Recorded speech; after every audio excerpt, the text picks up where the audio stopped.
Hey everyone, how's it going? In this video, let's have a look at the AOSiP room for the LG V30. So let's get started. First of all, I have enabled the developer settings here too.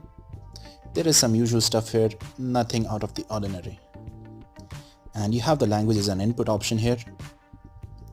Now moving on. You have digital well-being available here. That is obviously available on most Pi ROMs if you install the correct Google apps. And yes, you have to separately install Google apps with this particular ROM. Now moving on, you have all the usual stuff here. And under the sound section, you will find the option for Hi-Fi Quad DAC. So that's great to see here. Now moving on to the Owl's Nest. But before that, let's have a look at the battery here.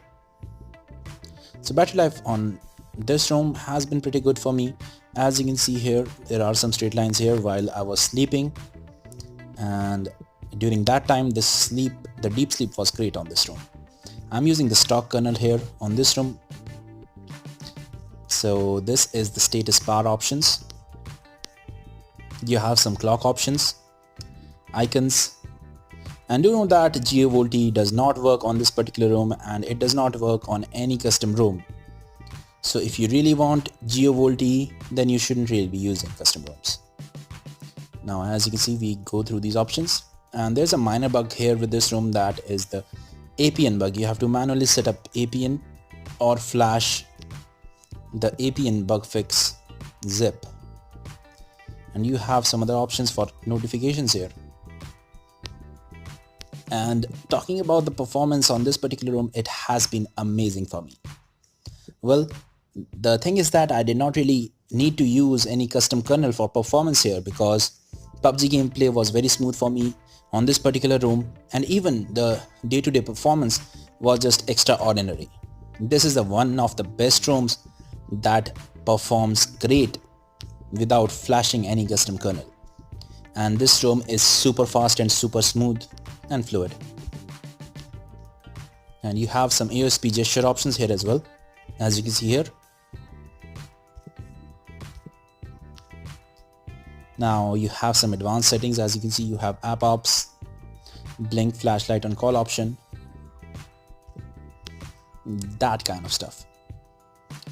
Now here you can see that there are quite a few custom tiles available here in the quick settings options, as you can see, and you have portrait columns, rows, and all these kind of stuffs.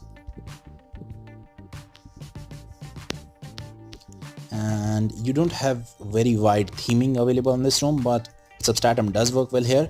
There are only two themes, light theme and dark theme. I'm using the black AF theme. You have options for customizing the accent color here as well.